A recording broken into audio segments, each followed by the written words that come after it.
भारत सरकार ने हाल ही में क्लास 6 के लिए न्यू एनसीईआरटी इंट्रोड्यूस किया है, जिसका नाम रखा गया मल्हार। और ये कब आया है तो हमने बता चुका था, जून 2024 में आया है। और इसकी एक वीडियो हार की जीत जो है पूरा अपलोड हो चुका है पूर्ण समाधान के साथ। उसमें सारी पूरे समझा भी दिए हैं चैप्टर को, और उसका पूरे चैप्टर का सॉल्यूशन भी कर दिए हैं।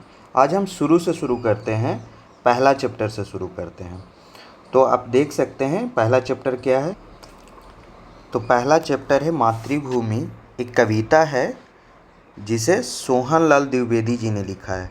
किसी भी कवि का नाम याद रखना बहुत ज़रूरी है, तो लेखक का नाम याद रखना बहुत ज़रूरी है। और इस कहानी को जो चैप्टर 4 में था, हार की जीत, उसको हमने पूरा समाप्त कर दिया है। तो आज हम देखेंगे मातृभूमि कविता सोहनलाल द्विवेदी जी की लिखित। तो देखिए क्या है कविता। मातृभूमि। ऊंचा खड़ा हिमालय आकाश चूमता है, नीचे चरण तले झुक नित सिंधु झूमता है। इसमें क्या बताया जा रहा है कि जो हमारे किस तरफ है हिमालय, हमारे उत्तर में है हिमालय, जो ऊंचा खड़ा है और आकाश को चूमता है। इतना ऊंचा है कि लगता है जैसे आकाश को चूम रहा है। और देखिए यहाँ पे कितना कॉन्ट्रास्ट लाया गया है कि एक ऊंचाई के बारे में चर्चा किया गया है, तो यहाँ पे नीचे, कितना नीचे, जो हमारा उसी हिमालय यहाँ है, और वहीं पे सिंधु नदी कहाँ है, अरब सागर में जाती है। और नित चरण तले झुक नित सिंधु झूमता है, मतलब एक तरफ आकाश को चूमता है और एक तरफ सिंधु नदी झूमते हुए अरब सागर में जाकर मिलती है। तो ये पहले लाइन में बताया गया है।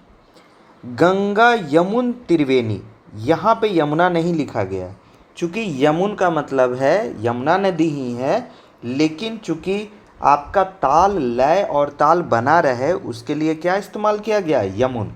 गंगा यमुन त्रिवेणी नदियाँ लहर रही है। यहाँ पे झूम रहा है सिंधु नदी, तो यहाँ पे गंगा यमुना क्या कर रही है, लहर रही है, लहरा कर चल रही है। जगमग छटा निराली पग पग छहर रही है, मतलब गंगा और यमुना जो नदियाँ हैं वो क्या है, लहर रही है, मतलब अपने मौज से, अपने बेग से चल रही है। जगमग छटा निराली, और छटा मतलब उसके चारों तरफ का जो दृश्य है वह इतना अच्छा लग रहा है, चारों तरफ का जो छटा है निराली है। पग पग छहर रही है, मतलब हर कदम पे लग रहा है कि बिखर रही है, छटक रही है। वह पुण्य भूमि मेरी, वह स्वर्ण भूमि मेरी, वह जन्मभूमि मेरी, वह मातृभूमि मेरी। तो भारतवर्ष को यहाँ पे हमारे कवि क्या बोल रहे हैं, सोहनलाल द्विवेदी जी बोल रहे हैं कि हमारी जो भारतवर्ष भूमि है वह पुण्य भूमि है। मतलब यहाँ ऐसे पुण्यात्मा लोग आए हैं कि यह भूमि पुण्य की भूमि है। चूँकि बुद्ध की भूमि है, महावीर भगवान की भूमि है, तो यह एक पुण्य भूमि है। यह स्वर्ण भूमि है। हमारे यहाँ खद्दान भी इतना है, इतना सब कुछ है कि यह स्वर्ण भूमि है। यह जन्मभूमि है, यह लेखक का क्या है, एक जन्मभूमि है। और वह मातृभूमि मेरी, और इसे हम क्या कहते हैं, माँ कहते हैं। तो ये हमारी मातृभूमि, हम लोग अपनी भूमि को क्या कहते हैं, माँ कहते हैं, भारत माँ कहते हैं। झरने अनेक झरते जिसकी पहाड़ियों में, यहाँ बहुत सारी पहाड़ियाँ हैं छोटी छोटी, जहाँ पे बहुत सारे झरने बह रहे हैं। चिड़ियाँ चहक रही है हो मस्त झाड़ियों में, और यहाँ बहुत सारे झाड़ियाँ भी हैं जहाँ पे चिड़ियाँ मस्त चहक रही है। चहकना मतलब हल्का सा आवाज़ निकाल के चींची चींची करते हुए चहकना, उसको कहते हैं चहक रही है। अमराइयाँ घनी है कोयल पुकारती है। अमराइयाँ मतलब होता है आम का बगीचा। क्या होता है, आम का बगीचा।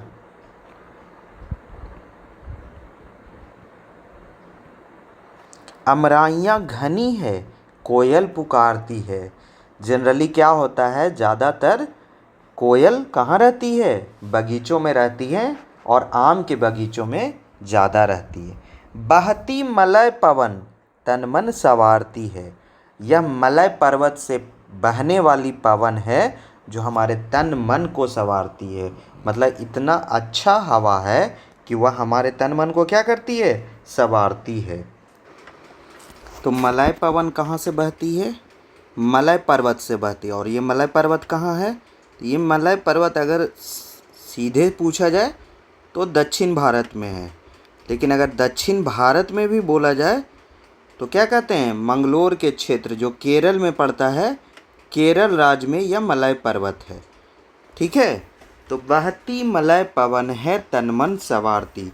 और इस मलय पवन से, चूँकि वहाँ पे क्या है, वहाँ पे घाटी है, वहाँ पे जंगल है, केरल में बहुत बड़ा क्या है, जंगल है।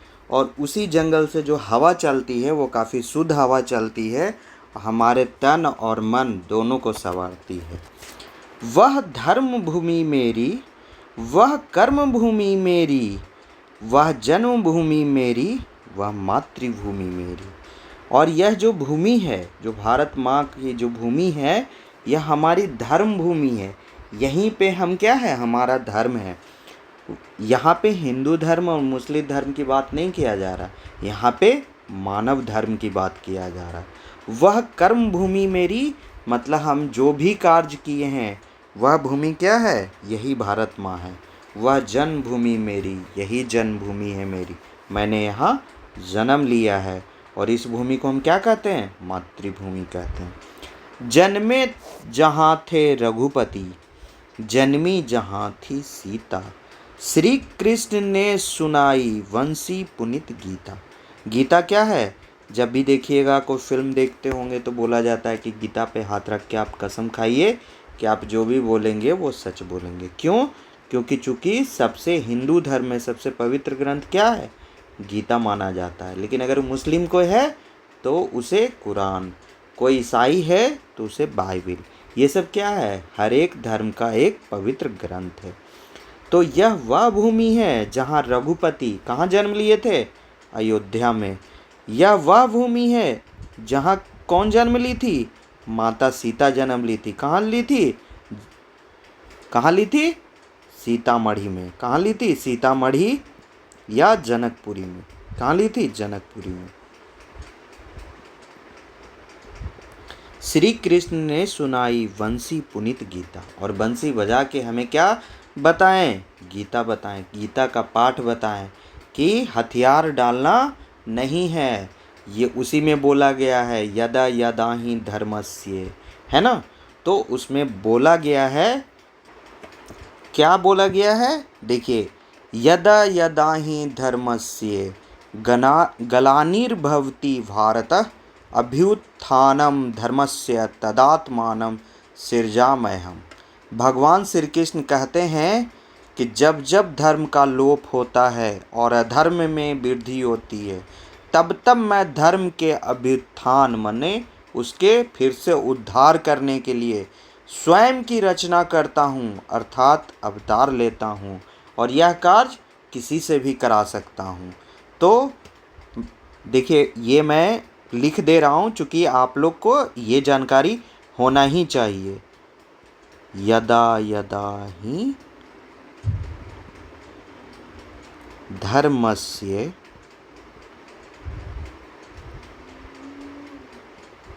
ग्लानिर्भवति,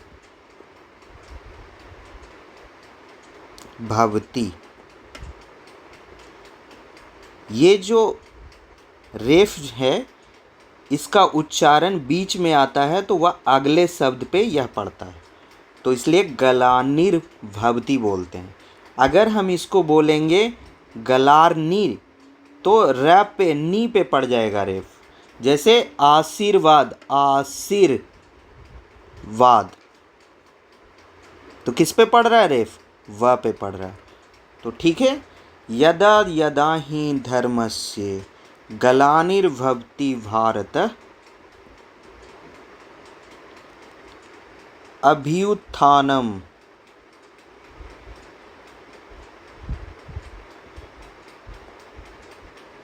अभ्युत्थानम् धर्मस्य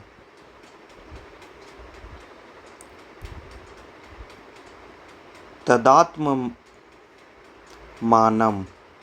तदात्ममानं सृजाम्यहम्।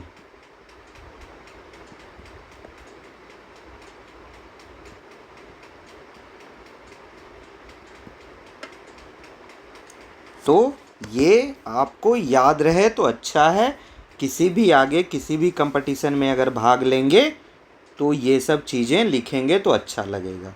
तो श्री कृष्ण ने गीता के द्वारा यही बताया कि जब जब धर्म का लोप होगा तब तब मैं क्या लूँगा, प्रकट करूँ, रचना करूँगा स्वयं का और अवतार लूँगा।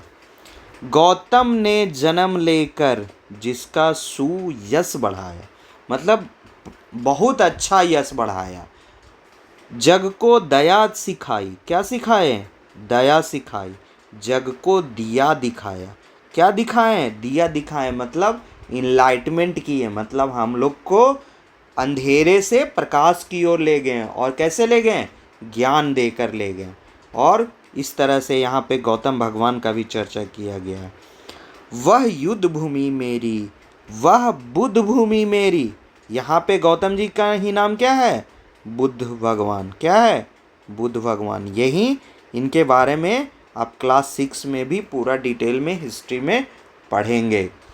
तो वह युद्ध भूमि मेरी, वह बुद्ध भूमि मेरी, वह मातृभूमि मेरी, वह जन्मभूमि मेरी।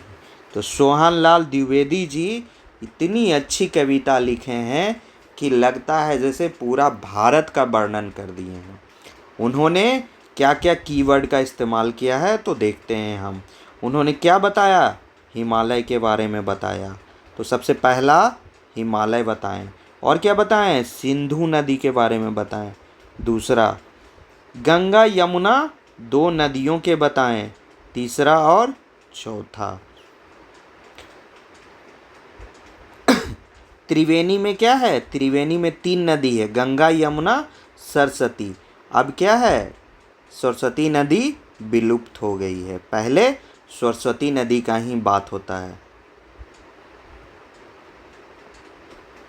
जब हम सिंधु घाटी सभ्यता का पढ़ेंगे तो वहाँ पे हम सरस्वती नदी के बारे में पढ़ेंगे।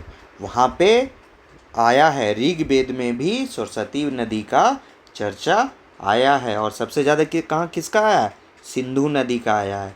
अगर आपने हिस्ट्री का कोई भी यूट्यूब पे अपलोड वीडियो किसी भी टीचर का देखा होगा, मेरा ही नहीं किसी भी टीचर का, तो वहाँ पे आपको बताया गया है कि किस तरह से गंगा यमुना का चर्चा कितनी बार हुआ है वेद में, है ना। सिंधु नदी का सबसे ज़्यादा बार हुआ है और गंगा यमुना का 1-2 बार हुआ है।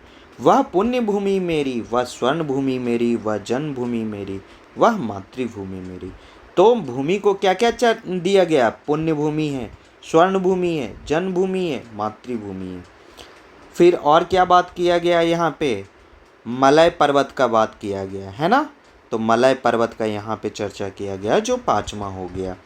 और फिर क्या, रघुपति।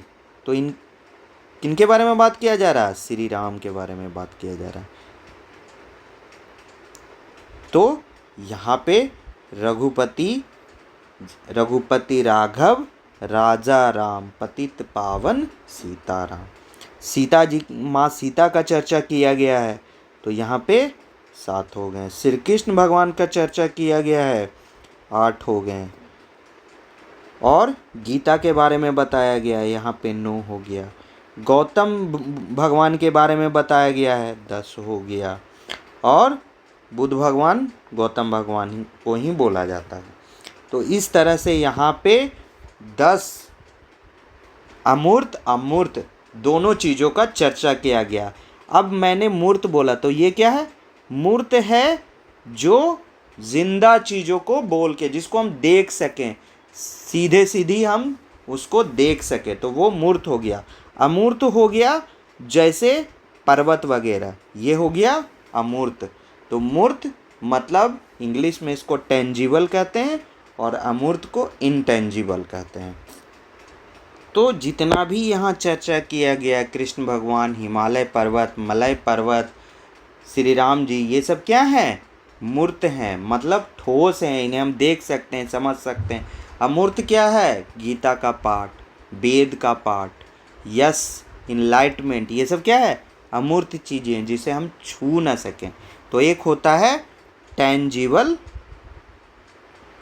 और एक होता है इनटेंजिबल।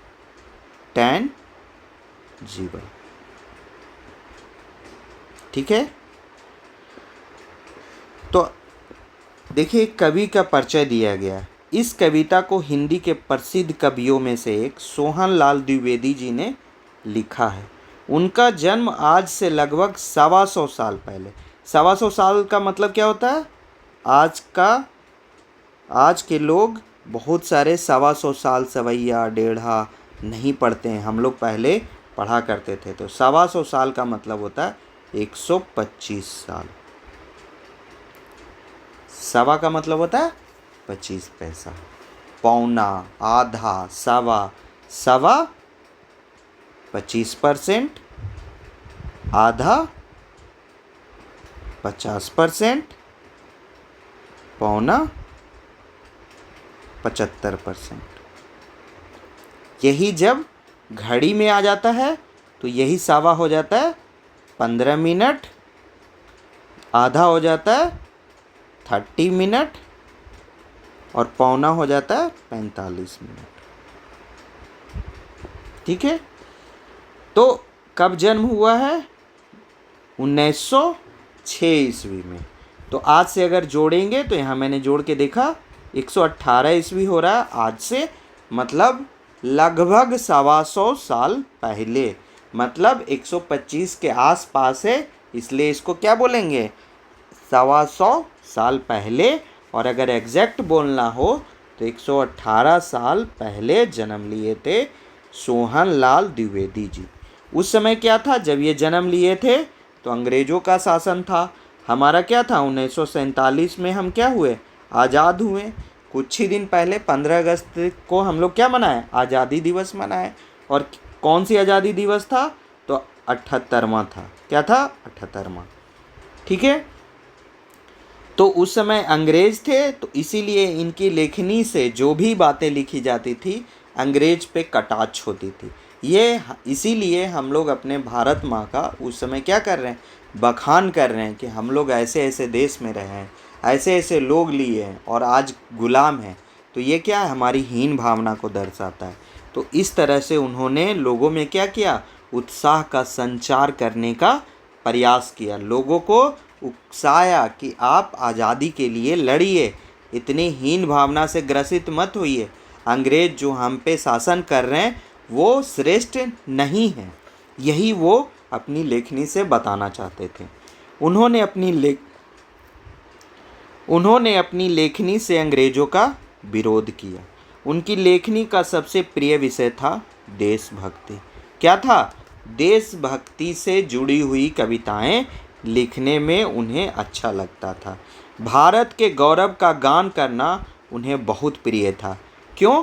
क्योंकि लोगों को लगने लगा था कि हम अंग्रेज के इसलिए गुलाम हैं चूँकि हम नीच हैं, हम सही नहीं हैं, हमसे वो श्रेष्ठ हैं, इसलिए हम उनके गुलाम हैं और हमें क्या है? बुरी तरह से प्रताड़ित किया जाता था। तो इसीलिए वो हमेशा देश का गान करते थे और देश के रूप में लोगों का गौरव का गान किया करते थे कि हमारे यहाँ किस किस तरह के लोग हुए हैं और आप क्यों इतना अपने आप को नीचा समझते हैं। उनकी कुछ और चर्चित रचनाएं हैं बढ़े चलो वीर तुम बढ़े चलो, कोशिश करने वालों की हार नहीं होती, है ना। ये 2 और कविताओं का चर्चा किया गया। आप गूगल पे सर्च करके इन कविताओं को भी पढ़ सकते हैं। अब चलिए आते हैं, आइए अब हम इस कविता पर विस्तार से चर्चा करें। आगे दी गई गतिविधियां इस कार्य में आपकी सहायता करेगी। मेरी समझ से नीचे दिए गए प्रश्नों का सटीक उत्तर कौन सा है? उसके सामने तारा बनाइए। हिंद महासागर के लिए कविता में कौन सा शब्द आया? तो हिंद महासागर के लिए कौन सा शब्द आया है? तो चूंकि कविता में किस नदी का चर्चा किया गया? सिंधु नदी का, गंगा नदी का, यमुना नदी का। तो हिंद महासागर के लिए कौन सा नदी आया है? कौन सा नदी आया है? सिंधु नदी आया है। क्या आया है? सिंधु नदी आया। तो यहाँ पे क्या कर दें? स्टार बना दें, है ना। ये हो जाएगा इस प्रश्न का उत्तर। मातृभूमि कविताओं में मुख्य रूप से क्या किया गया है? भारत की प्रशंसा की गई है, भारत के महापुरुषों की जय की गई है, भारत की प्राकृतिक सुंदरता की सराहना की गई है, भारतवासियों की वीरता का बखान किया गया। तो भारतवासियों की वीरता का बखान नहीं किया गया। ये भी सही है, ये भी सही है और ये भी सही है, लेकिन ज़्यादा सही क्या है? ये है। इसमें प्राकृतिक वर्णन बहुत अच्छी तरह से बताया गया। अब अपने मित्रों के साथ चर्चा कीजिए और कारण बताइए कि आपने ये उत्तर ही क्यों चुना। मतलब हिंद महासागर के लिए कविता में आया हुआ शब्द बंसी, चरण, हिमालय क्यों नहीं चुना, और भारत की प्रशंसा क्यों नहीं चुना, भारत के महापुरुषों की जय हो की गई है ये क्यों नहीं चुना। तो ज़्यादा सही उत्तर भारत की प्राकृतिक सुंदरता का इसलिए है क्योंकि इसमें हिमालय पर्वत का भी बात किया गया, सिंधु नदी का भी बात किया गया है, चिड़ियों का बात किया गया है, गंगा नदी का बात किया गया, यमुना नदी का बात किया गया, हमारी त्रिवेणी के बारे में चर्चा की गई है, अमराइयों के बारे में चर्चा की गई है। तो इस तरह से हम कह सकते हैं कि बहुत कम लोग आए हैं, श्री कृष्ण भगवान आए हैं, श्री राम आए हैं, गौतम बुद्ध आए हैं, बाकी सारे प्रकृति की ही चर्चा हुई है। इसलिए हमारे उत्तर यही सबसे सही है ना। मिलकर करें मिलान। पाठ में से चुनकर कुछ शब्द नीचे दिए गए हैं। अपने समूह में इन पर चर्चा कीजिए, इन्हें इनके सही अर्थों या संदर्भों से मिलाइए। इसके लिए आप शब्दकोश, इंटरनेट या अपने शिक्षकों की सहायता ले सकते हैं। तो इंटरनेट पे क्या है, यूट्यूब पे जाइए और किसी भी अच्छे टीचर का वीडियो देख के आप सारा प्रश्न बना सकते हैं, समझ सकते हैं। बनाना ही नहीं है, हमें समझना भी है। तो हिमालय के लिए, त्रिवेणी के लिए, मलय पवन के लिए, सिंधु के लिए, गंगा यमुना के लिए, रघुपति के लिए, श्री कृष्ण जी के लिए, गीता के लिए, सीता के लिए, गौतम बुद्ध के लिए कौन कौन शब्द सही होंगे।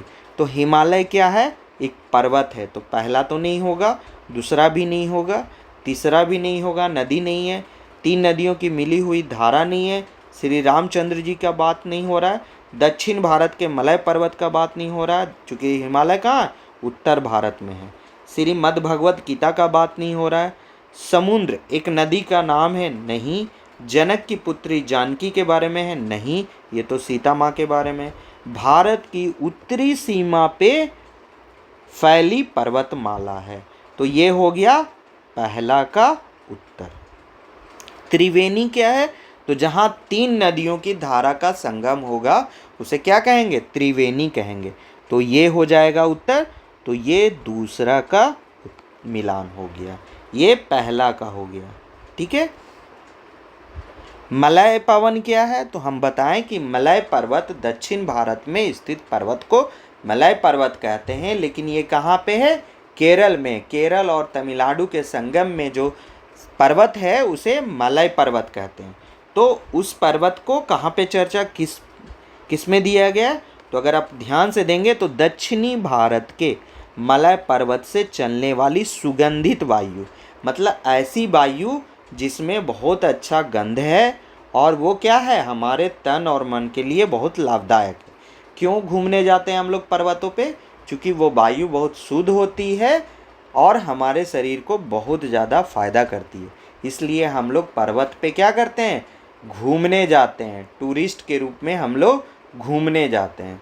तो इस तरह से ये भी पता चलता है कि क्यों पर्वत पे घूमने जाते हैं। तो तीसरा यहाँ पे हो गया। सिंधु नदी क्या है, अब यहाँ पे सिंधु नदी क्या है, तो सिंधु नदी क्या है, एक समुद्र है और एक नदी का नाम है। क्योंकि और जो नदियाँ हैं वो अलग रूप से, अब देखिए सिंधु नदी ये भी कह सकते हैं कि भारत की पवित्र प्रसिद्ध नदियाँ हैं, लेकिन सिंधु एक नदी है इसलिए नदियाँ नहीं आएगा, इसलिए इसके लिए ये सही है, सिंधु सही नहीं है। तो ये क्यों नहीं सही है, क्योंकि यहाँ नदियाँ शब्द लिखा हुआ है और सिंधु एक नदी के बारे में बात हो रहा है, इसलिए 4 जो है तीसरा से मिलान नहीं होगा। किससे होगा, समुद्र एक नदी का नाम है। तो एक नदी का कहाँ पे चर्चा किया गया? सिर्फ सिंधु में। तो ये क्यों हो गया? ये हो गया चौथा। और गंगा यमुना क्या हो गया? पांचवा। समझ में आया कि हम क्यों भारत की प्रसिद्ध नदियां में सिंधु को नहीं रखे? है वो भी प्रसिद्ध नदी, लेकिन अगर लिखा रहता भारत की एक प्रसिद्ध नदी तो वह उत्तर हो जाता। लेकिन यहाँ एक नदी का नाम है और वहाँ नदियाँ लिखा हुआ है, इसलिए वो नहीं होगा। गंगा यमुना क्या है? बहुत से दो नदियाँ हो गई, इसलिए क्या हो गई? भारत की प्रसिद्ध नदियाँ हो गई। रघुपति, रघुपति राघव, राजा राम, पतित पावन सीताराम। तो ये रामचंद्र जी के बारे में बात किया गया और वो क्या थे? दशरथ के पुत्र थे। दशरथ के 4 पुत्र थे। तो राजा दशरथ के 4 पुत्र थे। राम, कौन कौन थे? राम, लक्ष्मण, भरत, शत्रुघ्न। लेकिन बड़े सबसे कौन थे? राम, उसके बाद भरत, उसके बाद लक्ष्मण, तब शत्रुघ्न थे। तो इस तरह से दशरथ के 4 पुत्र थे और रघुपति इन्हीं के लिए आया है। तो छठा हो जाएगा इनके लिए। श्री कृष्ण क्या है? एक प्रसिद्ध और प्राचीन ग्रंथ श्रीमद् भगवत गीता, जिसी में क्या लिखा गया है? यदा यदा ही धर्मस्य, है ना? उसी में लिखा गया है यदा यदा ही धर्मस्य ग्लानिर्भवति भारत अभ्युत्थानम धर्मस्य तदात्मानं सृजाम्यहम्। इसमें वे प्रश्न उत्तर और संवाद है जो महाभारत में श्री कृष्ण और अर्जुन के बीच में, श्री कृष्ण और अर्जुन के बीच में हुआ था। तो श्री कृष्ण का यहाँ भी नाम आ गया, यहाँ भी नाम आ गया, तो इसलिए ये 7 से 7 का मिलान हो गया। सीता माँ क्या है? तो सीता माँ क्या है? जनक की पुत्री जानकी थी। जनक, राजा जनक के पुत्री, चूँकि ये क्या मिले थे? धरती के अंदर से मिले थे, तो इसलिए जनक की पुत्री इनको जानकी भी कहा गया, माता जानकी भी कहा जाता है। तो ये 8 नंबर हो गया। गीता क्या हो गया? अच्छा देखिए, गलती हो गया। श्री कृष्ण भगवान 7 में नहीं होंगे। क्या होंगे? श्री कृष्ण भगवान वसुदेव के पुत्र वासुदेव थे। तो देखिए यहाँ पे वसुदेव के पुत्र वासुदेव, जनक की पुत्री जानकी। तो ये 7 के लिए मिलान हो गया, इसलिए ध्यान देना है। देखिए हमसे भी गलती हो गया। सीता के लिए जनक की पुत्री जानकी हो गया और गीता का चर्चा 7 में किया गया, तो ये 9 नंबर हो जाएगा। और गौतम बुद्ध फिर क्या? एक ही बचा होगा, एक प्रसिद्ध महापुरुष, बौद्ध धर्म के प्रवर्तक थे। गौतम बुद्ध क्या थे? एक प्रसिद्ध महापुरुष, बौद्ध धर्म के प्रवर्तक थे। तो इस तरह से इसमें मिलान ही नहीं किया गया है, आपको बहुत सारी जानकारियों को भी यहाँ बताया गया है। तो इस तरह से ये इस मिलान हो गया। अब आगे चलते हैं। पंक्तियों पे चर्चा। कविता में से चुनकर कुछ पंक्तियाँ नीचे दी गई है, इन्हें ध्यान से पढ़िए और इन पर विचार कीजिए। आपको इनका क्या अर्थ समझ में आया? अपने विचार कक्षा में अपने समूह में साझा कीजिए और अपनी लेखन पुस्तिका में लिखिए। क्या है पंक्तियाँ? वह युद्ध भूमि मेरी, वह बुद्ध भूमि मेरी, वह मातृभूमि मेरी, वह जन्मभूमि मेरी। तो इसको किस तरह से, अगर इसका उत्तर लिखना होगा, अर्थ लिखना होगा, तो कैसे लिखेंगे? तो उत्तर के रूप में हम लिखते हैं। आप इस तरह से इसको लिखने का प्रयास कर सकते हैं अपने शब्दों में भी। तो इस तरह से उत्तर का लिखने का शुरुआत करना चाहिए। यह सोहन लाल द्विवेदी जी की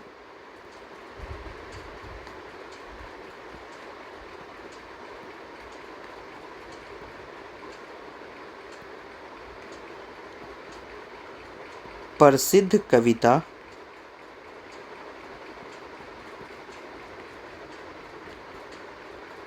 मातृभूमि की चंद पंक्तियों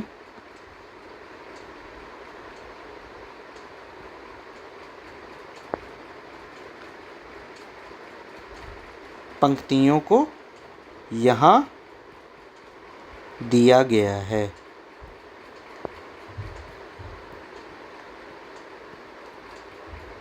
आप ये भी लिख सकते हैं कि यह सोहनलाल द्विवेदी जी की प्रसिद्ध कविता मातृभूमि से लिया गया है। ठीक है, इन पंक्तियों का अर्थ है कि इन पंक्तियों का अर्थ है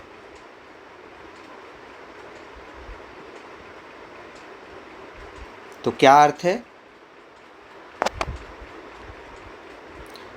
भारत न केवल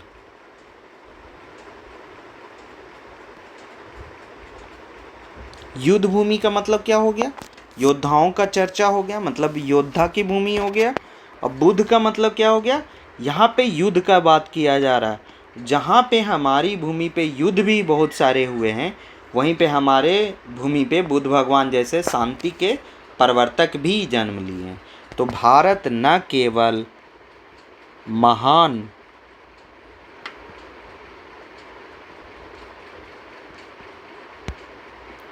योद्धाओं की भूमि है, बल्कि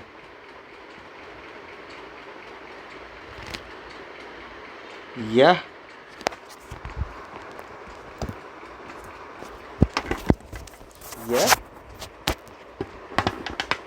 बुद्ध की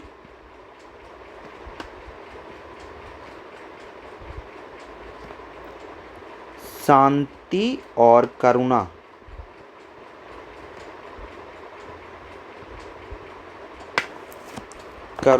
की भूमि भी है।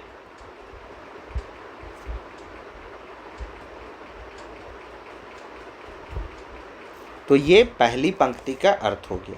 वह मातृभूमि मेरी, वह जन्मभूमि मेरी। यह कवि की क्या है? यह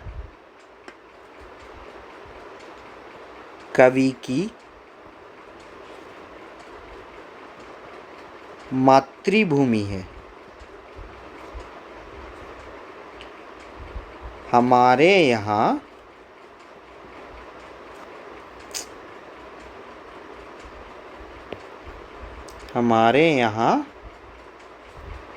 भारत देश को माँ का दर्जा दिया गया है।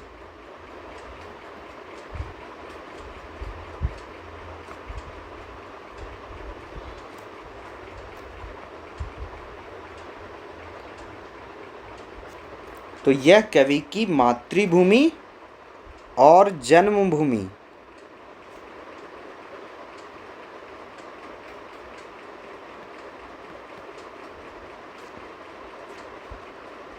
अर्थात इसी भारत भूमि पर कवि का जन्म हुआ है। मतलब ये कोई विदेशी नहीं है, ये इसी देश में जन्म लिए हैं और जन्मभूमि है, जिससे उन्हें गहरा लगाव है।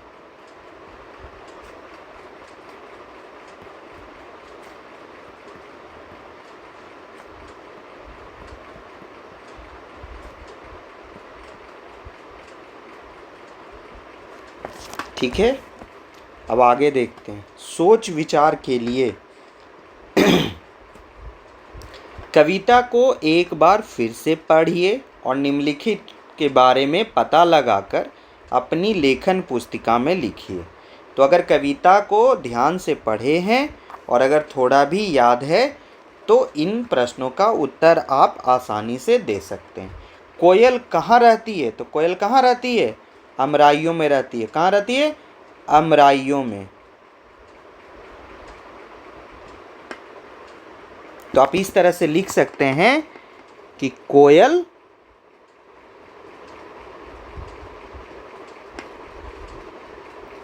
अमराइयों अर्थात आम के बगीचों में रहती है।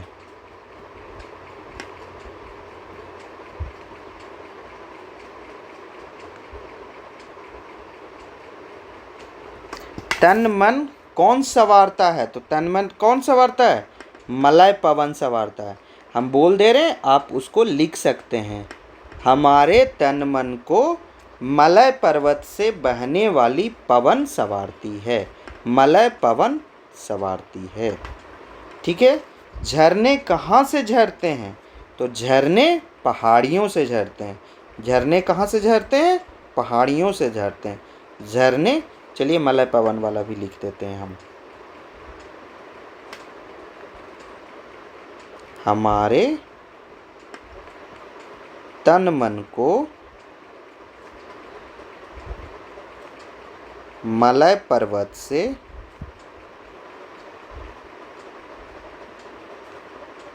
बहने वाली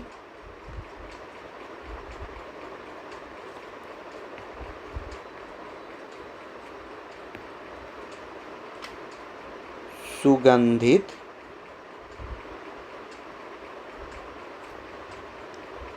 मलय पवन संवारती है।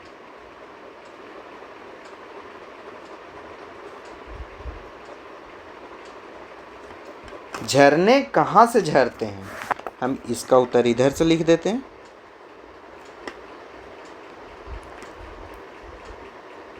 तो झरने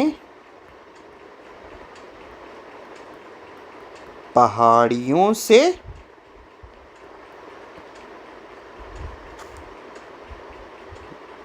झरती है। श्री कृष्ण ने क्या सुनाया था? श्री कृष्ण जी ने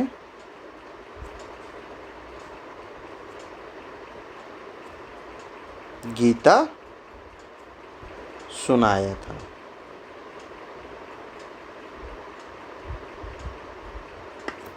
किसी को अगर लिख सकते हैं तो किताब में दिया गया श्रीमद् भगवत गीता भी लिख सकते हैं।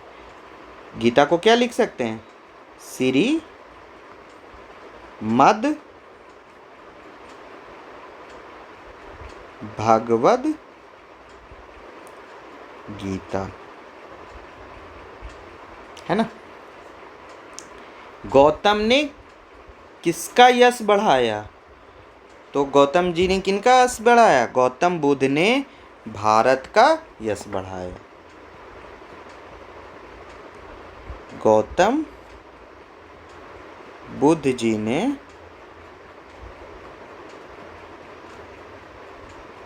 भारत का यश बढ़ाया।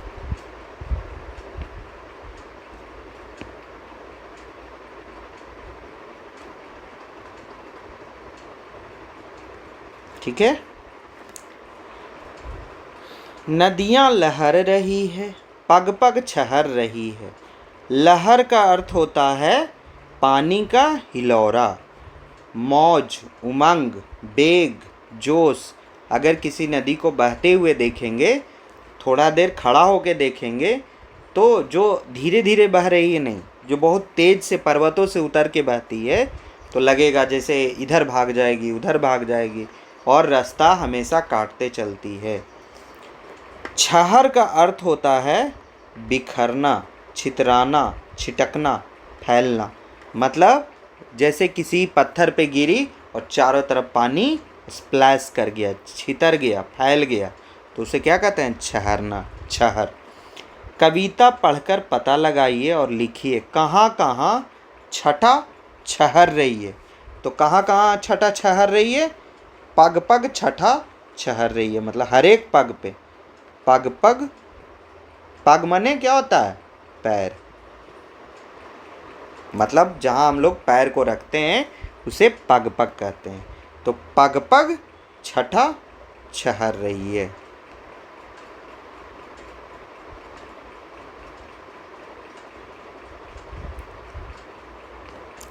किसका पानी लहर रहा है। तो कविता में जाके अगर आप फिर से देखिएगा तो किसका पानी लहर रहा है, गंगा यमुना त्रिवेणी का पानी लहर रहा है। गंगा यमुन, जिसको यमुना यहाँ लिखेंगे, गंगा यमुना त्रिवेणी का पानी क्या हो रहा है, लहर रहा है।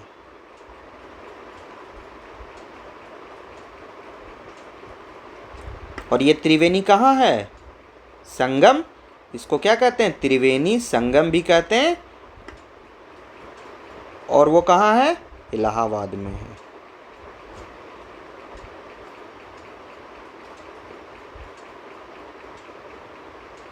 जिसको अब क्या बोलते हैं, प्रयागराज बोलते हैं। क्या बोलते हैं, प्रयागराज बोलते हैं। इस तरह से आपको किसी भी YouTube के वीडियो में नहीं समझाया जाएगा, इतना डिटेल में कहीं नहीं बताया जाएगा कि त्रिवेणी को त्रिवेणी संगम भी कहते हैं, सिर्फ संगम भी कहते हैं। उसके पहले इलाहाबाद उसका नाम था, कहाँ है यह, इलाहाबाद में है। और अभी उसका नाम बदल के क्या कर दिया गया है, मोदी सरकार में उसका नाम बदल के प्रयागराज कर दिया गया। कविता की रचना, गंगा यमुन त्रिवेणी नदियाँ लहर रही है। यमुन शब्द यहाँ यमुना नदी के लिए आया है। कभी कभी कवि कविता की लय और सौंदर्य, मतलब सुनने में भी अच्छा लगे और एक तुकबंदी भी मिला रहे, है ना, जैसे कटा छटा पटा, है ना, ये सब क्या है, लय है। लय और सौंदर्य को बढ़ाने के लिए इस प्रकार से शब्दों को थोड़ा बदल देते हैं। यदि आप कविता को थोड़ा और ध्यान से पढ़ेंगे तो आपको और भी बहुत सी विशेषताएं पता चलेगी। आपको जो विशेष बातें दिखाई दे उन्हें आपस में साझा कीजिए और लिखिए। जैसे सबसे ऊपर इस कविता का एक शीर्षक है ना। तो लहर, छहर, पग पग, ये सब क्या है, एक तरह का तुकबंदी है, लय है, जिससे कविता के सौंदर्य बढ़ जाता है। स्तंभ 1 और स्तंभ 2 में कुछ पंक्तियां दी गई है। मिलते जुलते भाव वाली पंक्तियों को रेखा खींचकर जोड़िए। तो देखिए ये पंक्तियां हैं 4 गो। वह जन्मभूमि मेरी, वह मातृभूमि मेरी। तो आम का यहाँ चर्चा किया गया, तो आम तो होगा नहीं। मैंने उस भूमि पे जन्म लिया है, वह भूमि मेरी माँ समान है। तो ये क्या है, पहले का अर्थ है, ठीक है। चिड़िया चहक रही है हो मस्त झाड़ियों में। तो चिड़िया चहक रही है कहाँ, मस्त झाड़ियों में। तो इसका अर्थ क्या होगा, आम किसके लिए आया है, अमराइयाँ के लिए आया है। तो इसका ये आंसर होगा।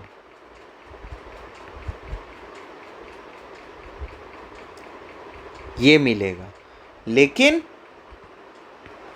चिड़ियाँ चहक रही हो मस्त झाड़ियों में, उसका मिलान किससे होगा, वहाँ की जलवायु इतनी सुखदाई है कि पक्षी पेड़ पौधों के बीच प्रसन्नता से गीत गा रहे हैं। तो इसका ये अर्थ है। तो इस तरह से मैंने कलरफुल मिलान कर दिया, ठीक है। चलिए आगे बढ़ते हैं। अपने समूह में मिलकर चर्चा कीजिए कि अमराइयाँ घनी है, कोयल पुकारती है। कोयल क्यों पुकार रही होगी, किसे पुकार रही होगी और कैसे पुकार रही होगी, है ना। तो कोयल क्यों पुकार रही होगी, क्योंकि उसे बहुत ही अच्छा लग रहा है, तो वह खुश होकर पुकार रही होगी। तो वह प्रसन्न होकर पुकार रही है। किसे पुकार रही होगी, तो किसे पुकार रही होगी, अपने परिवार को, मतलब दूसरे पक्षी को, दूसरे पक्षी को।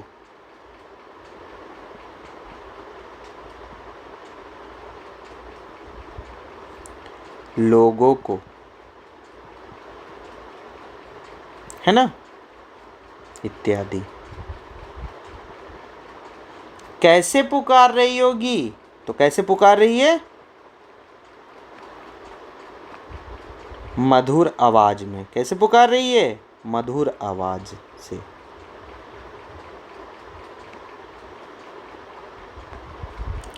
पवन किसका तन मन संवारती है, तो किसका तन मन संवारती है, पवन। पवन हम लोग का ही तन मन संवारती है। किसका तन मन संवारती है, पूरे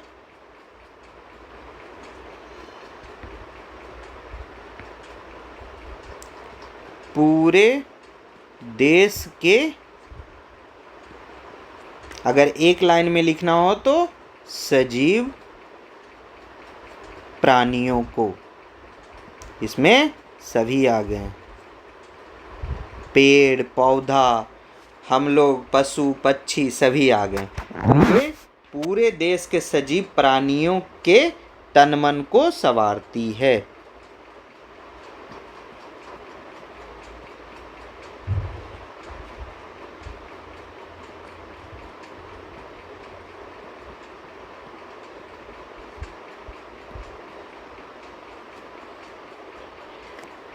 नीचे शब्दों से जुड़ी कुछ गतिविधियां दी गई हैं। इन्हें करने के लिए आप शब्दकोश, अपने शिक्षकों और साथियों की सहायता भी ले सकते हैं। तो क्या दिया गया है, नीचे दी गई पंक्तियों को पढ़िए। जगमग छटा निराली, पग पग छहर रही है। इन पंक्तियों में पग शब्द 2 बार आया। कितने बार आया, 2 बार, पग पग। इसका अर्थ है हर पग या हर कदम पर। शब्दों के ऐसे ही कुछ जोड़े नीचे दिए गए हैं, इनके अर्थ लिखिए। तो जैसे क्या है, पग पग का अर्थ हो गया हर कदम, घर घर मतलब प्रत्येक घर, बाल बाल मतलब हर बालक, हर छोटा बच्चा, सांस सांस मतलब हर सांस या प्रत्येक सांस। हर का मतलब क्या होता है, प्रत्येक होता है। देश देश मतलब प्रत्येक देश। पर्वत पर्वत मतलब हर पर्वत, सभी पर्वत। इसका मतलब सभी भी होता है। तो इस तरह से इसका अर्थ हो गया। वह युद्ध भूमि मेरी, वह बुद्ध भूमि मेरी। कविता में भूमि शब्द में अलग अलग शब्द जोड़कर नए नए शब्द बनाए गए।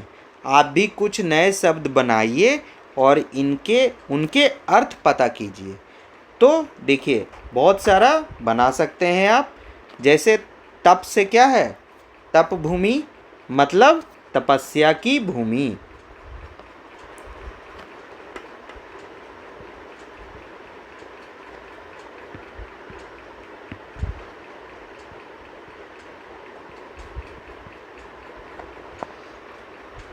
देव तो देवभूमि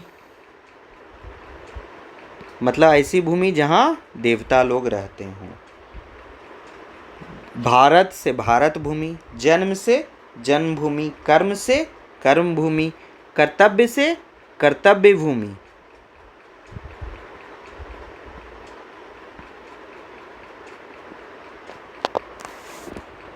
मरु से मरुभूमि, मलय से मलय भूमि, रंग से रंग भूमि,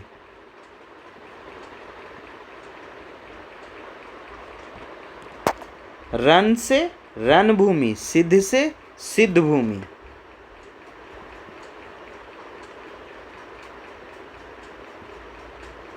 तो तप भूमि माने क्या हो जाएगा, तपस्या की भूमि।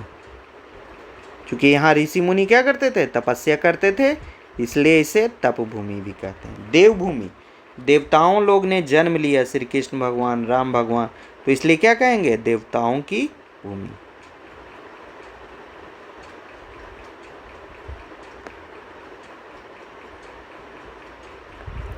कर्तव्य भूमि, कर्म भूमि माने कार्य करने की भूमि, कर्तव्य माने जो हमको क्या हो, हमें करना हो, हमारी क्या हो, रिस्पॉन्सिबिलिटी हो, उसे क्या कहेंगे, कर्तव्य भूमि कहेंगे, मतलब कर्तव्य की भूमि।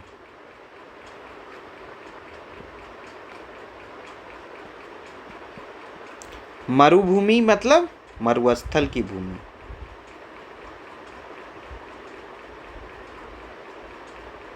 और ये कहाँ है, राजस्थान में, है ना। रंगभूमि मतलब रंगमंच की भूमि, मतलब हम लोग क्या हैं, यहाँ पे एक मंच है जिस पे रंग कर रहे हैं, मतलब हम लोग एक खेल खेल रहे हैं, तो इसलिए रंगमंच की भूमि भी। भगवान लोग आए और बहुत सारे कर्तव्य करके रंग करके चले गए। सिद्ध भूमि मतलब सिद्धियों की भूमि।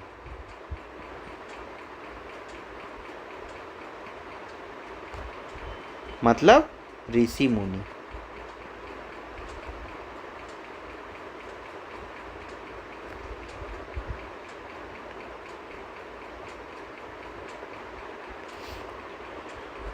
थोड़ा भिन्न थोड़ा समान, नीचे दी गई पंक्तियों को पढ़िए। जग को दया सिखाई, जग को दिया दिखाया। दिया माने प्रकाश की ओर ले जाना, और दया माने किसी पे करुणा भाव करना। मान लिया कि आपने कोई व्यक्ति पड़ा हुआ है रोड पे, उसे ठंड लग रही है, आपने कंबल दे दिया, तो ये क्या दिया, दया दिखाया।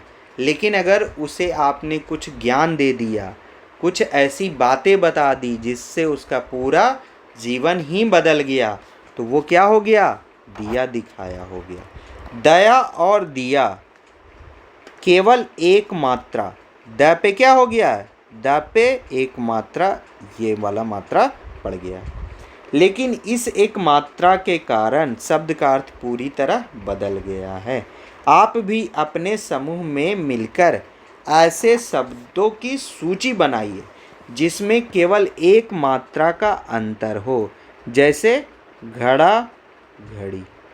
घड़ा क्या है, पानी रखने का वस्तु है, और घड़ी क्या है, समय देखने की वस्तु है ना।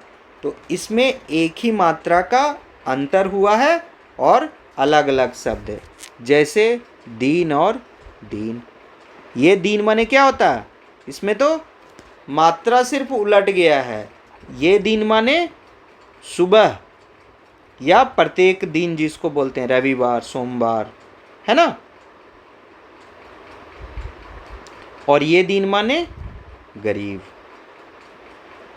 तो दोनों का पूरा मतलब ही बदल गया है। तो इस तरह से आप बहुत सारे शब्दों की सूची बना सकते हैं और लिख सकते हैं। इस कविता में भारत का सुंदर वर्णन किया गया। अब भारत के किस स्थान पे रहते हैं, वह स्थान आपको कैसा लगता है, उस स्थान की विशेषताएं बताइए। और उस विशेषता में क्या बताना है, प्रकृति बताना है, खान पान बताना है, जलवायु बताना है, और प्रसिद्ध स्थान बताना है वहाँ का। तो अगर इसको लिखना होगा तो कैसे लिखेंगे, तो इस तरह से लिखेंगे।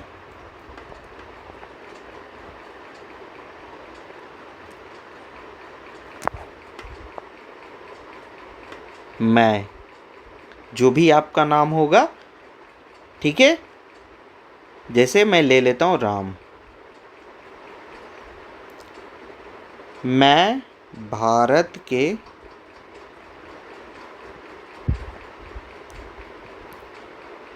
बिहार राज्य की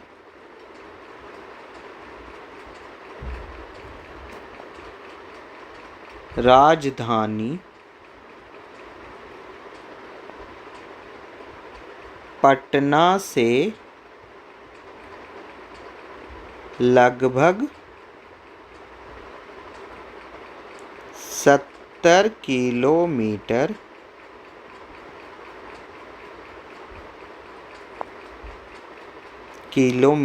दूर नालंदा जिला का निवासी हूँ।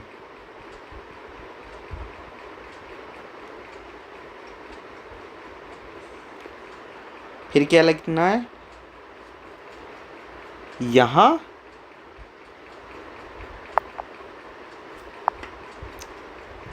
एक प्रसिद्ध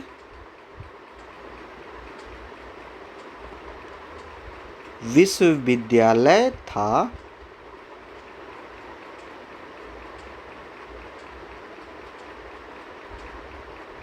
जो अभी एक खंडहर के रूप में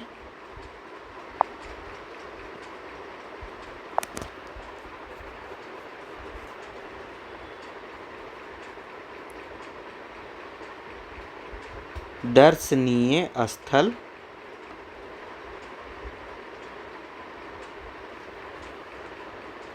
है।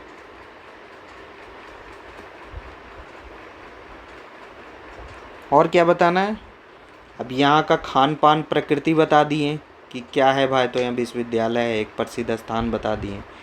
यहाँ का मौसम क्या रहता है,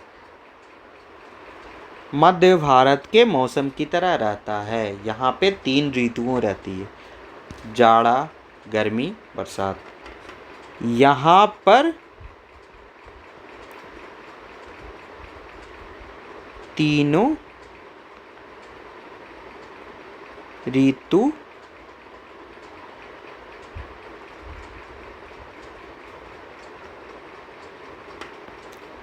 रहती है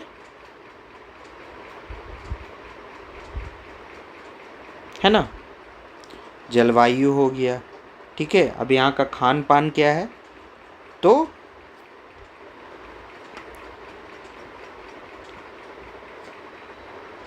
यहाँ का प्रसिद्ध खाजा एक मिठाई है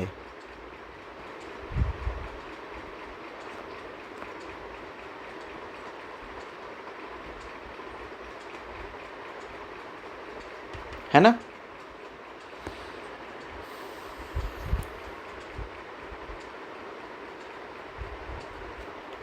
यहाँ से लगभग 100 किलोमीटर दूर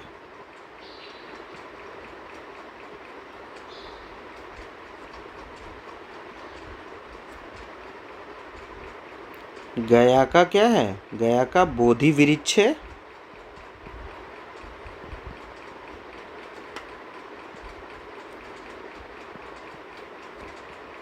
जहाँ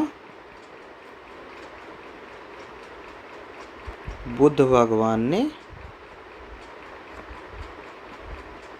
ज्ञान प्राप्त किया।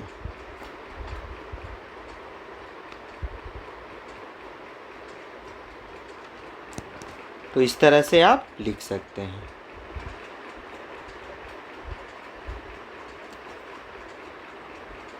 अपने परिवार के किसी सदस्य या मित्र के बारे में लिखिए, उसकी कौन कौन सी बातें आपको अच्छी लगती है। तो आप अपने सदस्य या मित्र के बारे में लिख सकते हैं कि वह बहुत ही दयालु है, वह, आप बहुत चीज़ें लिख सकते हैं, वह हमेशा हमें पढ़ाई में मदद करता है या करती है। इस तरह से आप अपने किसी मित्र के बारे में लिख सकते हैं। चलिए आगे आते हैं, इस प्रश्न को आप खुद भी लिख लीजिए। चूँकि मित्र का आप प्रकृति खुद ही जानते हैं, वह झगड़ालू है, वह अहंकारी है, वह दयालु है, वह अच्छी है, वह अच्छा है, वह सुंदर है, जो भी है उसके बारे में आप उसकी विशेषता बता सकते हैं। बंसी से श्री कृष्ण ने सुनाई वंशी पुनीत गीता। बंसी क्या है, जिसको हम लोग बांसुरी भी कहते हैं। यह मुंह से फूंक कर बजाया जाने वाला एक वाद्य यंत्र है, यानी बाजा है। नीचे फूंक कर बजाए जाने वाले कुछ वाद्यों के चित्र दिए गए हैं, इनके नाम शब्द जाल से खोजिए। और शब्द जाल क्या है, ये है। और सही चित्र के नीचे लिखिए। तो हम पहले शब्द जाल से बहुत सारे जो जान सकते हैं उन नामों को खोजने का प्रयास करते हैं और फिर उनको चित्र से मिलान करेंगे। तो सबसे पहले दिख रहा है शहनाई, है ना, यहाँ पे बांसुरी, और क्या दिख रहा है, और दिख रहा है यहाँ पे शंख, है ना, बीन, बीन भी है ना, यहाँ पे बीन, और सिंगी भी बजाने की एक वस्तु है, वाद्य यंत्र है, ठीक है। अलगोजा, बहुत चीज़ें नहीं जानते होंगे, आप गूगल में भी सर्च कर सकते हैं। ये सब बजाने की, मुंह से फूंक कर बजाया जाने वाला वाद्य यंत्र है। और क्या है, नाद स्वरम,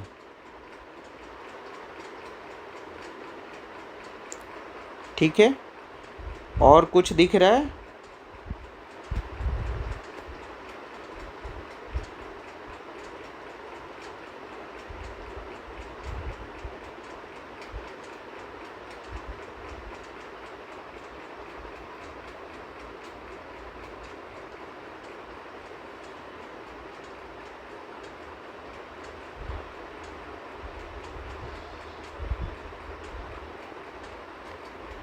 और एक और है, वो है भंकोरा। ये भी मुंह से फूंक कर बजाया जाने वाला वाद्य यंत्र है।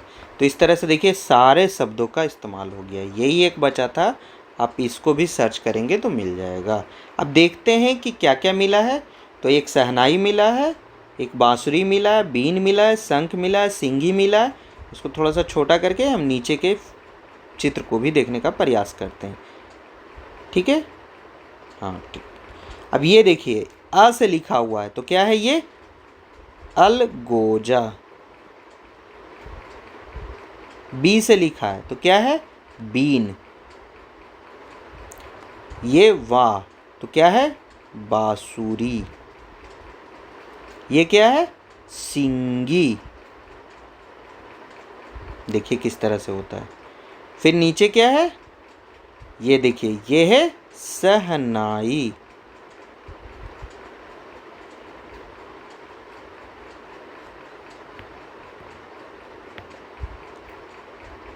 शहनाई। और क्या है, ये ऊपर देख लीजिएगा आप लोग, नाद स्वरम, है ना। ये हो गया भंकोरा। क्या है, भंकोर है कि भंकोरा, भंकोरा, भंकोरा।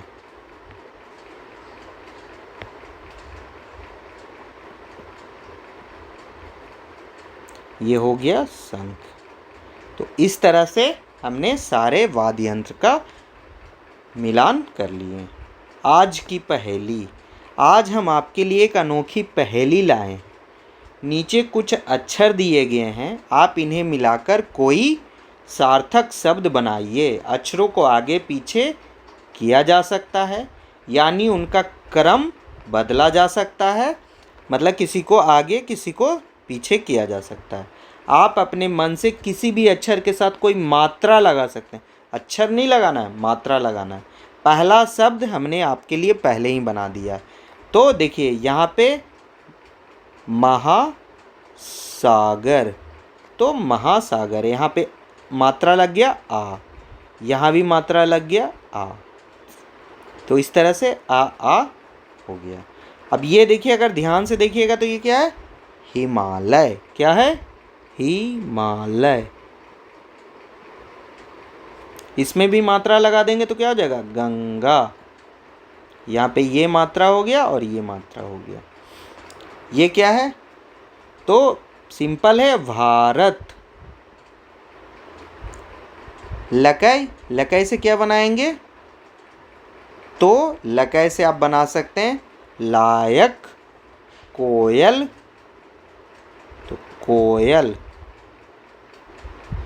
है ना। वनप से क्या बना सकते हैं, तो बढ़िया से देखिएगा तो पवन।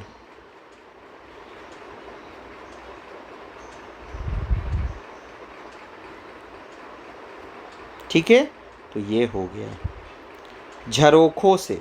आप अपने विद्यालय में वंदे मातरम गाते हैं। वंदे मातरम बंकिम चंद्र चट्टोपाध्याय द्वारा रचा गया था। यह गीत स्वतंत्रता की लड़ाई में लोगों के लिए प्रेरणा का स्रोत था और ये बहुत पहले रचा गया था। वंदे मातरम गीत ये एक किताब था इनका लिखा हुआ और इसमें 2-3 बातें हैं। एक तो यह बंकिम चंद्र चट्टोपाध्याय जी का आनंद मठ, अगर आप इतिहास पढ़ेंगे आधुनिक भारत का इतिहास तो उसमें जो सिपाही विद्रोह हुआ था 1857 ईस्वी में, उसके पहले यह रचना रची गई, उसके जस्ट तुरंत बाद रची गई थी। कब? 1882 में, मतलब हमारी आज़ादी से पहले और सिपाही विद्रोह के बाद यह रचना रची गई थी। आनंद मठ जो है उस समय के जो महात्मा लोग थे वो अंग्रेज़ों से किस तरह से लड़ाई किए थे उसी का इसमें वर्णन किया गया। और उसी आनंद मठ में जिस तरह से यह कविता या आपकी जो पुस्तक है जिसमें मल्हार या कुछ कविताएं दी गई है मातृभूमि, उसी तरह से आनंद मठ के पृष्ठ पे यह संस्कृत निष्ठ एक वंदे मातरम गीत लिखा गया था। और किस भाषा में लिखा गया था? बंगाली संस्कृत में, है ना। और उसका बाद में हम लोग को भावार्थ के रूप में दिया गया। भारत में इसका स्थान जन गण मन के समान है। क्या आप इसका अर्थ जानते समझते हैं? आइए आज हम पहले इसका अर्थ समझ लेते हैं, फिर समूह में चर्चा करेंगे। तो मैंने ये आपको बता दिया कि यह बंगाली उपन्यास आनंद मठ जो 1882 ईस्वी में रचित किया गया था सिपाही विद्रोह के बाद, उसी से यह लिया गया है। और वह रचना किनकी है? बंकिम चंद्र चट्टोपाध्याय जी की। अब देखिए क्या है। वंदे मातरम, वंदे मातरम, सुजलाम सुफलाम मलयज शीतलाम, सस्य श्यामलाम मातरम, वंदे मातरम, शुभ्र ज्योत्स्ना पुलकितयामिनीं, फुलकुसुमित द्रुमदल शोभनीं, सुहासिनीं सुमधुरभासिनीं, सुखदां वरदां मातरम, वंदे मातरम। देखिए इसमें बहुत सारा चीज़ दिया गया। ये दिया गया जैसे बोलते ओह, मतलब आश्चर्य भी करते हैं, दुख भी प्रकट करते हैं, करुणा भी प्रकट करते हैं। तो क्या बोल रहे हैं ये? वंदे मातरम, वंदे मातरम, सुजलाम सुफलाम। हे माता, वंदे मातरम, माता को वंदना कर रहे हैं, मतलब प्रणाम कर रहे हैं। हे माता, मैं तुम्हें प्रणाम करता हूँ। सुजलाम, जल, सुजल, सुजल मतलब जल ही नहीं, बहुत बढ़िया जल से तुम। सुफलाम, फल, तो तुम जल से भरी हुई हो, फलों से परिपूर्ण हो। मलयज शीतलाम, यहाँ भी देखिए मलय पर्वत से चलने वाली पवन के बारे में चर्चा किया गया। और ये मलय पर्वत कहाँ है? दक्षिण भारत में, केरल के पास है। और वहाँ से सुगंधित वायु चलती है, शीतल वायु चलती है। तो तुम्हें मलय से आती हुई पवन शीतलता प्रदान करती है। तो मलयज शीतलाम, जो हमें जो पवन चल रही है, मलय पवन चल रही है, वो हमें क्या प्रदान कर रही है? शीतलता प्रदान कर रही है।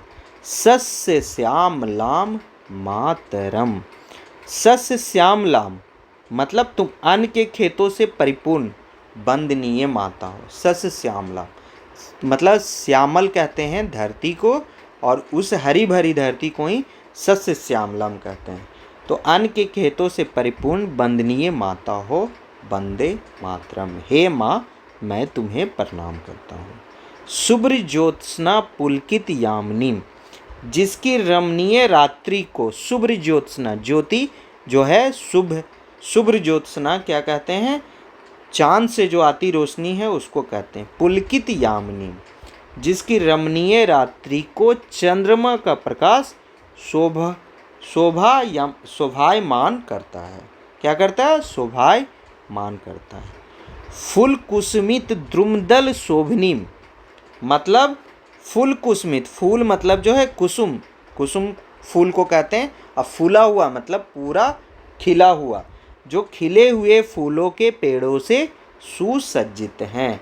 सुहासिनीम, सुमधुर भासिनी, सदैव हंसने वाली। सुहासिनी, सुहासिनी किसको कहा जाता है? जो बहुत हंसमुख स्वभाव का, हर बात में हंसी हो, उसके बात में खिलखिलाहट हो। सुमधुर, मधुर भाषा बोलने वाली। सुखदाम, सुख देने वाली। वरदाम, वरदान देने वाली माँ। वंदे मातरम, वंदे मातरम, मैं तुम्हें माँ प्रणाम करता हूँ। तो इस तरह से वंदे मातरम का क्या दिया गया है? पूरा भावार्थ दिया गया है। साझी समझ, अपने मातृभूमि कविता को भी पढ़ा और वंदे मातरम को भी पढ़ा। अब कक्षा में चर्चा कीजिए और पता लगाइए कि इन दोनों में कौन सी बातें एक जैसी है, कौन सी बातें कुछ अलग है। यहाँ भी क्या है? प्रकृति का ही चर्चा किया गया है। यहाँ भी मलय पर्वत का बात की गई है, यहाँ भी जल का बात किया गया, वहाँ भी सिंधु नदी गंगा यमुना का बात किया गया, यहाँ तो चंद्रमा तक का बात किया गया है ना। यहाँ भी फल फूल पेड़ पौधों को बात किया गया है। तो इस तरह से कुछ कुछ चीज़ें मिलती है और मातृभूमि में ज़्यादा चर्चा किया गया है। तो इस तरह से आप चर्चा करके एक समझ विकसित कर सकते हैं। खोजबीन के लिए नीचे पाठ से संबंधित कुछ रचनाएं दी गई हैं। इन्हें पुस्तक में दिए गए QR कोड की सहायता से पढ़े, देखें एवं समझें। स्वाधीनता की सरगम वंदना के इन स्वरों में न हाथ एक शस्त्र हो। पुष्प की अभिलाषा, ये बहुत ही अच्छी है। पुष्प की अभिलाषा, मुझे फेंक देना मन माली उस पथ पे जिस पथ पे जावे वीर अनेक। पुष्प की क्या अभिलाषा थी? पुष्प की अभिलाषा नहीं थी कि कोई राजा महाराजा के यहाँ चल जाए, कोई प्रेमी प्रेमिका हमको यूज करे, नहीं, हमको तो वहाँ फेंक देना जहाँ से वीर नौजवान जाते हों, देश की सेवा करते हैं। उन नौजवानों के पैरों तले अगर कुचले भी जाएं तो हमें लगेगा कि हमने क्या किया, हमने सब कुछ पा लिया। तो यही थी पुष्प की अभिलाषा। तो इस तरह से आप यह महिमामय अपना भारत, इन सब कविताओं को भी आप पढ़ सकते हैं। तो देखिए यहाँ पुष्प की अभिलाषा भी दे दिया। चाह नहीं मैं सुरबाला के गहनों में गूथा जाऊं, चाह नहीं प्रेमी माला में बिंद प्यारी को ललचाऊं। मतलब गहना में भी नहीं है, बालों में भी नहीं रहना है। सम्राटों के सब पर हे हरि डाला जाऊं, न तो सम्राट न सब और न ही हरि, किसी पे नहीं डाला जाऊं। चाह नहीं देवों के सिर पे चढ़ूं, भाग्य पर इठलाऊं। हमें नहीं चाह है कि हमें भोलेनाथ पे चढ़ा दो, हमें विष्णु भगवान पे चढ़ा दो, हमें नहीं है ऐसा चाह। मुझे तोड़ देना बनमाली, उस पथ में देना तुम फेंक, मातृभूमि पर शीश चढ़ाने जिस पथ जावे वीर अनेक। ये माखनलाल चतुर्वेदी जी का बहुत ही प्रसिद्ध एक रचना है, जो अपने आप में जोश और उमंग को ला देता है। कि पुष्प की भी अभिलाषा क्या थी? तो वीर नौजवान जो जहाँ से जा रहे हैं वहाँ पे वीर, वो वीर जो देश की सेवा के लिए हैं, उनके पथ पे फेंक देना, उसी से हम खुश हो जाएंगे।